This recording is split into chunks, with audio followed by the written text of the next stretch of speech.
Guys, what is that in front of you on the table? That is the PMP Berserker. And this is technically my first impressions video. In all transparency, I have to tell you, I filmed this weeks ago and it got pigeonholed somewhere and I just found the footage. So we're just now looking at it. I know that the first day in pockets has already been up. So let's turn it around and take a look in the past at what I thought of this knife from above.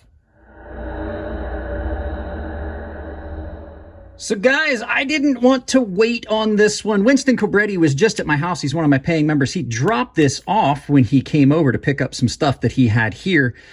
And he left this here with me. This is the PMP Berserker. So this is first impressions on this. I am, as with the other PMP knives, really pleased with this. This thing is gorgeous. We're just going to give it a quick overview. I'll tell you a couple things that I have noticed. This thing is beautifully done. So first of all, this thing is massive. Let's get some size comparison out of the way. Your first knife's going to be my Grimsmo Norseman, which is not a small knife. So you can see here, this is big. This is a big knife. Your next knife's going to be the Benchmade 940, which is a knife most of you guys are going to know the size of. That's a big knife right there. And then, as always, your final knife is going to be the Chris Reeves Sebenza Large 21, another not small knife. This thing is a beast. This thing is massive. Let's get this out of the way and let's take a look at this really, really fun knife. Guys, what's the two most important things in the kitchen? It's your coffee brand coffee, and your kitchen knives. Doll Strong Knives, two of my favorite affiliate links. Go check them out down below. Coffee brand coffee's 5% off if you use my coupon code CrazySharp. All caps, CrazySharp. Or just use the link. Guys, back to the knives. So what have we got here? Well, we've got a huge Tonto done in a flipper frame lock configuration. Full titanium backspacer, great big pocket clip. With a huge, massive M390 Tonto blade. It's got this beautiful swedge. I'm just amazed by this. Like I said, this has only been here for like a couple of hours and I just could not help myself but to do the first impressions video. The PMP knives that I've seen have all been amazing. I own a PMP big boy, and I'm going to tell you right now, they are a quality product. The designs that they're doing are awesome. I've seen some really cool ones. This is done in a kind of a more of a flat grind Tonto. A lot of times these Tontos, which you'll have, is a hollow grind and then a flat. This is just two flats. But with that, you get, instead of the curved marriage point, you get a very distinct straight line, which is attractive. I like the hollowed ones because a lot of times they cut a little bit better. But even though this is a massive, thick blade, it doesn't feel like it's too thick behind the edge. We'll see. I'm going to do first day in pockets here before too very long. It's not going to be long. Really aggressive jimping on the spine. And you guys know I like jimping that works. If you're going to do it right. But then they've went with softer jimping on the flipper tab. And I think that definitely gives you a level of comfort. I am going to tell you that I dig this knife a lot, but I am going to tell you there's a couple things that we'll talk about that are negative in just a minute that I have found. Nice sharpening choil. If you want to sharpen this, it doesn't look like it's going to be an issue where you're going to be slamming into your stones. A lot of people are like, Mike, you always talk about it like you can't sharpen if that's not there. You can. My main concern is, am I going to slam into my expensive sharpening stones? And am I going to have a spot where I get a smile? Most of the reasons that I don't like knives without a good sharpening choil are the fact they're going to wreck my stones, and a lot of times you wind up with a smile back here, which I just find ugly. The grind on this seems to have been done really well. It's not as heavy as you would expect. They've done a good bit of weight reduction inside here. You can see right there. I don't know. I can't really see. Yeah, they did it on the inside as well. Both sides have had some weight reduction. You can see in there. And then they've not made that backspacer as thick as they could have. And they've done a cool thing here, which is both aesthetic and I don't mind this. If you're going to put a lanyard hole, do it like this. That actually looks cool. You can run your lanyard through there. I dig that. That looks cool. And it doesn't ugly up the scales. I like the fact that they've done everything symmetrical. You've got pretty much the same number of screws and everything on each side.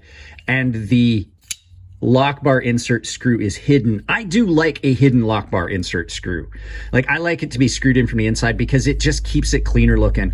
But yeah, I mean, so far, that's some cool stuff. I do have a couple of little negative things that I have noticed. Like I said, this has only been here for just a few hours. So let's flip this around and look at those.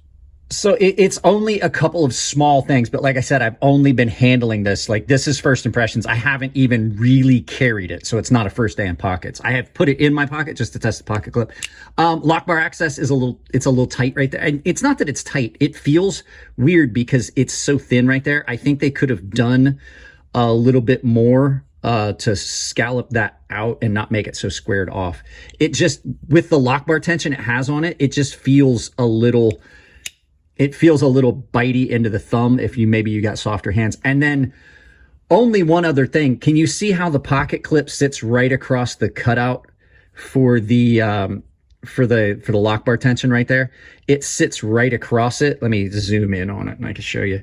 You can see how it sits right across there. And a lot of times when you have these pocket cutouts like this on the outside, going into pocket it catches. I didn't have that, but I've only had it in one pair of pants. What I did find was that the material binds up coming out of pocket, and it just, you have to tug it a little harder than you would think to pull it out of pocket. But other than that, like I said, just the fact I've only handled this for a couple hours, I'm pretty impressed. I'm digging it. So we'll see how it does. I will do a first day in pockets before too long for this, guys, and you'll get to see it.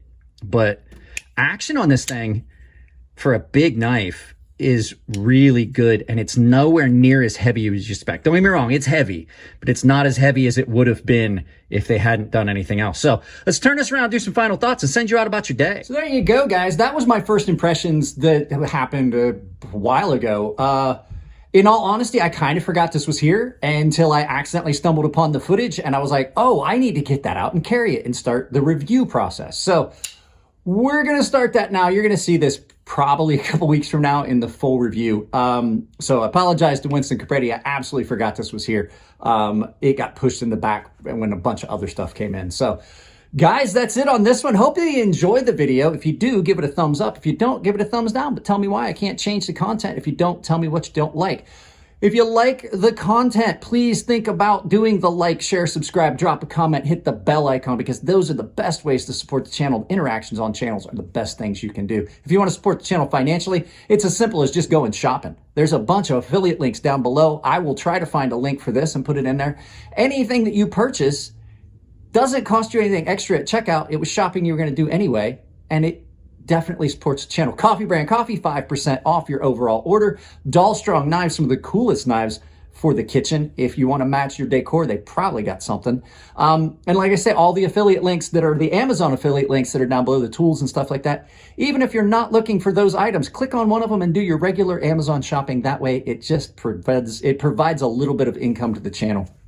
So if you want to do it another way, I have a membership down below. We are doing tonight a membership only giveaway. I do those from time to time, typically not on YouTube, but we hit 100 paying members. So all the members have access to my Gilded server. Baseline and premium tier members are automatically entered into the giveaways that I do. And the premium guys have access to a sharpening tutorial series that's here on YouTube behind the paywall. So guys, that's it on this one. I love y'all. Keep it clean in the comment section. If it's your birthday, happy birthday. And I'll see you in the next video.